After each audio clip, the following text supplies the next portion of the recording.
सबसे अहम बात यह है कि आजच्या या युगात भारतीय प्रशासन, केंद्र शासन आणि मोदीजी यांच्या मंत्रिमंडळात जे निर्णय घेतलेले 2024 2023 जे जी आर आहे त्याच्यामध्ये ते उल्लेख आहेत की समजा telecommunication and information broadcasting ministry यांचं एक लेटर आहे. लोकल बॉडी जे संस्था असते, समजा नगर परिषद असते किंवा ग्रामपंचायत आहे, महानगरपालिका आहे, यांच्या काय एनओसी लागणार नाही म्हणून. आणि जर तुम्ही त्याच्यावर एक्स्ट्रा टॅक्स लावत असेल ते तुम्हाला ते सरकार, केंद्र सरकारकडून एक्स्ट्रा टॅक्स लावण्याची समजा त्यांना लावण्यात येऊ नये याची काळजी केंद्र सरकारने घेतलेली आहे. समजा ती प्रॉपर्टी खाजगी आहे मात्र ते संस्थे कंपनीची झालेली आहे, त्याच्यावर तुम्ही local body tax extra tax लावू शकत नाही. महानगरपालिका किंवा ग्रामपंचायत वगैरे असं त्यांचा उल्लेख आहे. त्याचे आपण जे टावर उभा करायला होत ना त्यात जे आपल्याकडे डॉक्युमेंट्स पूर्ण आहे, केंद्र सरकारचे डॉक्युमेंट्स आहे, महाराष्ट्र गव्हर्नमेंटचे डॉक्युमेंट्स आहे, ते या डॉक्युमेंटच्या आधारे आपण काम करायचो. आपण कुठला पण इलिगल काम केलेलं नाही, त्यात 1 रुपयाचा कुठला इलिगल काम नाही. आता लोकांची गैरसमज झालेली आहे. अब इसमें कैसा है, कुछ लोग जो जिनको ना साइंस मालूम है ना किसको, इनको कुछ उसके रिएक्शन क्या है, उसका नुकसानात क्या है, डूज क्या है, डोंट्स क्या है, इसका कुछ आइडिया ही नहीं है लोगों को. ये लोग आ रहे हैं जैसा गली में मारो रे गर्दा गर्दा सांप निकला, इस तरह के उल्लड़पना कर रहे हैं. तो मैं बोला भाई बच्चों को वहां के जमा करके तुम्हारे अंदर कोई ग्रेजुएट हो तो मेरे सामने आओ, मैं बात करो, मेरे को समझाता मैं. तो बात क्या है भाई, जो चीज तुम्हाला जरूरत आहे, अब तुम्हारा आज जो सेक्टर आहे, आता आजच्या या युगात सगळं बँकिंग सिस्टम कुठल्या सिस्टीमवर आधारित आहे, ऑनलाईन वर आहे. तुम्ही कुठे बी गेला 2 रुपयाचे टमाटर घ्यायला तुम्ही, मी फोन पे करतो मानतोय, कुठून करायला तुम्ही ते ऑनलाईन करता. तुम्ही गुगल पे, फोन पे, आणि तुम्ही ते बँकेचे कर्मचारी तुम्ही पैसे विड्रॉल करायला किंवा काढायला भरायला जाता तुम्ही बैंक में, जब वो बोलता सर्वर डाउन है तो तुम गुस्सा करके गालियां देते बंदे को कि सर्वर डाउन है तुम्हारा, क्या लगा है तुमने, मैं 4 घंटे से लाइन में खड़े हुआ हूँ. आप बोलते मेरे को सर्वर दिए, सर्वर कहीं पे चल रहा भैया, ये टावर पे चल रहा ना. तो ये नेटवर्क सिस्टम गवर्नमेंट बोल रही है इसको है तो सक्षम करना है ताकि कोई भी डिपार्टमेंट, कोई भी सिस्टम है तो वीक ना हो. जैसा अगर मोबाइल, अगर कंपनी, आप अगर दिन भर आपका मोबाइल बंद हो गया तो आप पागल हो जाएंगे जी. और मुझे कह रहे हैं कि टावर मत लगाओ. आपका अगर फोन दिन भर आप 10 मिनट फोन छोड़ो और बैठो, बोलना 10 मिनिट मध्येच ना तुम फोन सायलेंट. जे मुसलमान आपला ओरडावर करायला, समजा मी मुसलमान बद्दल काय बोलायलो ना, मी स्वतः मुसलमान आहे. आता तुम्ही मोबाईल तुम्ही काय करता, नमाजला गेले तर स्विच ऑफ करत नाही, सायलेंट वर ठेवता तुम्ही. तुम्हाला ते सहन होत नाही का, तुम इतना बर्दाश्त नहीं कर रहे तो तुम तो 1 मिनट मोबाइल के बगैर रह नहीं सकते, तो मोबाइल टावर का विरोध क्यों कर रहे. बच्चे को तो लाइक कर रहे तो मोबाइल को, और बच्चे की माँ को जहाँ से टावर को दूध मिलेगा समझो मोबाइल को, तो वो टावर ही है. नेटवर्क आएगा तुम्हारा 5G 4G जो भी चल रहा है आपका वो टावर से ही चलेगा ना. अब रहा मसला रेडिएशन का, तो आप त्याच्यामध्ये मी सर्व संशोधन केलं, रिसर्च केली, त्यानंतर त्यात माझं लक्षात आलं की नॉन आयोनाइज रेडिएशन आहे. नॉन आयोनाइज रेडिएशन म्हणजे जे सायंटिफिक ग्रॅज्युएट आहे त्यांना कळू शकतं की याच्यानं कुठल्या प्रकारचे आपले बॉडीचे सेल्स असतात त्याच्यावर कुठलाही परिणाम होत नाही, कुठला पण डिव्हिजन होत नाही आणि त्याचा ट्युमर वगैरे काहीच होत नाही. समजा माझ्या बोलण्याचा असा उल्लेख शेवट समजा असा आहे की याच्या कार्सिनोजेनिक रेज निघत नाही. ते रेडिओ वेव्स आहे, रेडिओ वेव्हना कुठला पण नुकसान होत नाही. जसं आपण सोनोग्राफी करतो त्याच्या कुठला पण नुकसान नाही सोनोग्राफीचा, तुम्ही एकदा करा 10दा करा काय नुकसान होत नाही. वैसे ही सोनोग्राफी का नुकसान नहीं है. तो ये नॉन आयोनाइज रेडिएशन, इसका भी कुछ नुकसान नहीं होता. अल्ट्रावायलेट रेस का नुकसान होता, एक्सरे का नुकसान होता.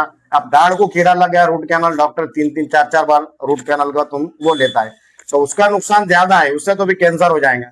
अब तुम पॉलीथीन, तुम टमाटर बैंगन मिर्ची ला रहे, तुम्हें तो पॉलीथीन का बैग ला रहे, 50 साल पॉलीथीन तो डिग्रेड होता नहीं, पिघलता नहीं 50 साल तक.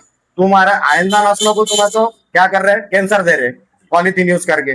तुम्ही जे मुद्दे मेन जे नुकसान हानिकारक आहे तुम्ही हानिकारक बोलायलेत ना, तुम्ही माझा समोर या, मी तुम्हाला सांगतो ना बाबा, भांडणं करायचे नाही, शिवगाळ करायचं नाही, कोणाला काय बोलायचं नाही. तुम्ही एकदम रिस्पेक्ट नागरिक म्हणून माझ्या समोर या, मी तुम्हाला बोलतो. तुमचा मुद्दा माझ्यासमोर माझ्या समोर मांडा, मी माझं मत मांडतो. मग आपण एकमेकांना समजून घेऊ ना. तुम्ही उल्लडपणा केला, हो हो हो हो, हे कुठला प्रकार आहे. आता आपण चायना कुठे गेला, आपण कुठे आहेत हा.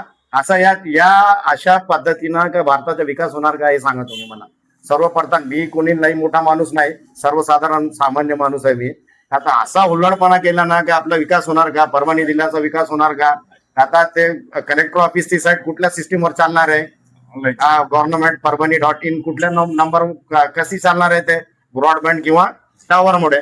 ते तुम्ही सुविधा पायाभूत सुविधामध्ये येते, बेसिक इन्फ्रास्ट्रक्चर मध्ये. जसा तुम्ही अन्न, हवा, पाणी, तसंच आहे ते मोबाईलचे आजच्या युगात बेसिक इन्फ्रास्ट्रक्चर मध्ये येते. आता तुम्ही याच्या विरोध करायला, हे माझा विरोध नाही, हे विकासाचा विरोध आहे. माझं मत एवढंच आहे बघा. आता हा ते रेडिएशन बद्दल बोलायचा, अल्ट्रा व्हायलेट रेज. तुम्ही उन्हात तुमचे लेकरं बाळा दिवसभर लट्टू खेळतात, गिल्ली दांडू खेळतात, आणि ते किरकोळ तुम्ही दिवसभर असाच नाल्यामध्ये फिरतात. ते तुम्हाला रेडिएशन तेव्हा होत नाही का. तुम्ही 45 टेम्परेचर मध्ये तुमचे लेकरं उन्हात फिरतात तेव्हा रेडिएशन होत नाही तुम्हाला. कॅन्सर होतं त्याच्यानं, ते अल्ट्रा व्हायलेट रेजने. ते तुम्हाला कळत नाही. ज्याच्यानं जे नुकसानदायक आहे ते तुम्ही करतात, आणि जे समझो जो नुकसान पहुंचा रहा वो तो तुम पे रात दिन है, और जो फायदे की चीज है उसको तुम विरोध कर रहे हैं. अब तुम जो मिठाइयों के अंदर जो फूड कलर्स आते हैं, ब्राउन, रेड, ग्रीन, ये जो फूड कलर है ये सारे केमिकल के हैं. माननीय तुकाराम मुंडे जी साहब ने ये सब बंद किया अभी. तो ये मिठाई वाले फूड कलर यूज कर रहे हैं, तो ये नुकसानदेह है. तुम इसको बैन कराओ ना, तुम पॉलिथीन बैन कराओ. तुम ये गाड़ियों का जो साइलेंसर में से धुआं निकलता, ये दुनिया का जहरीला धुआं, इसको बंद नहीं करा रहे तुम एक तो भी आया क्या पोल्यूशन कंट्रोल बोर्ड वाला आके परभणी जिले में. मैं हजारों गाड़ियां वीडियो के साथ बना के दिखाता कि उसके साइलेंसर से पूरा कार्बन निकलता, मोनोकार्बन निकलता, जिस कार्बन मोनोऑक्साइड बोलते हैं. मैं बोलने में कार्बन मोनोऑक्साइड दुनिया का फेफड़ों का कैंसर होता है उससे. मैं ये प्रूफ के साथ बताता कौन सी चीज कार्सिनोजेनिक है जिससे कैंसर होता, वो तुम उसको बंद करो ना. अब तुम बोल रहे तंबाकू निकोटेक्स का, उससे कैंसर होता, तो तंबाकू धड़ ले परभणी के लोग खा रहे. जो चीज नुकसानदेह उसको हम मानते हैं ना भाई. मैं भी इंसान हूँ, मेरी भी आगे की नस्लों को मेरे को भी हिफाजत करना है. क्या मैं अच्छा प्लेनेट देके जाऊँ इनको, कि आगे के नस्लों को मेरे मरने के बाद मेरे बच्चों को हवा साफ मिले, पानी साफ मिले. मेरी भी कोशिश है जमीन साफ मिले. क्या गंदी जमीन देके जाके सारे पन्ने पन्ने भरे हुए, कहीं पे भी नालियों में पन्नी, पहाड़ों पे पन्नी. वो धार रोड पे जाके देखो, वो 25 साल से पड़े हुआ है. हमने बोले अभी हमारे सैयद साहब आए, इन्होंने सारा साफ सफाई कर देंगे, मगर वो भी कर्मचारी कहा जा रहे, वो रजा पे कुपोषण पे चले जा रहे. तो बेसिक इंफ्रास्ट्रक्चर परभणी में कोई सुविधा नहीं है, और जो सुविधा और जो विकास हो रहा है उसका ये लोग विरोध कर रहे हैं. तो आप ही बताइए, इसके अंदर मसल अच्छा पब्लिक है, समझदारी है, तो समझदार लोगों को भी है, तो ये लोग क्या कर रहे हैं, बोलने नहीं दे रहे. अब हमारे नगर सेवक जो है कारपोरेटर, हमारे कारपोरेटर का बोलना है कि भाई मेरा कोई विरोध नहीं है, मैं विकास के ताइद में हूँ, मैं विकास के पक्ष में हूँ, मगर लोग मुझे प्रेशराइज कर रहे हैं. तो मैं बोला आप प्रेशराइज हो मत ना भाई, जो हक है वो बात बोलो. हमारे कारपोरेटर को हमने यही बोले, हमने बोले हमारे कारपोरेटर साहब जो हक है, जो चीज है, हमारे पास लेटर है, हम इलीगल काम कर रहे होंगे तो मैं, आप पहले भी बोला, मैंने आपके माध्यम से भी ये बोलना चाहूंगा, अगर इलीगल काम है तो मैं बगैर किसी शर्त के माफी मांगते हुए बंद कर दूंगा. अगर मेरा लीगल काम है तो मुझे करने दो, मैं तो विकास के ताइद में हूँ और मैं काम करके रहूंगा. लीगल है तो मैं करके रहूंगा, इलीगल है तो मैं अभी बंद कर देता हूँ. मुझे इलीगल सिद्ध करो, मैं बंद कर देता हूँ. अगर इलीगल नहीं है तो मैं कंटिन्यू करूंगा, मुझे कोई रोकना रहे, फिर मैं कहीं तक भी जाने की तैयारी है. आप जैसा लड़ोगे मैं वैसा लड़ूंगा. आप कानून से लड़ोगे, लीगली मैं कानून से जो भी है मेरा मैं लेके आऊंगा. अगर आप झगड़ा करना चाहे तो मैं भी झगड़े को तैयार हूँ.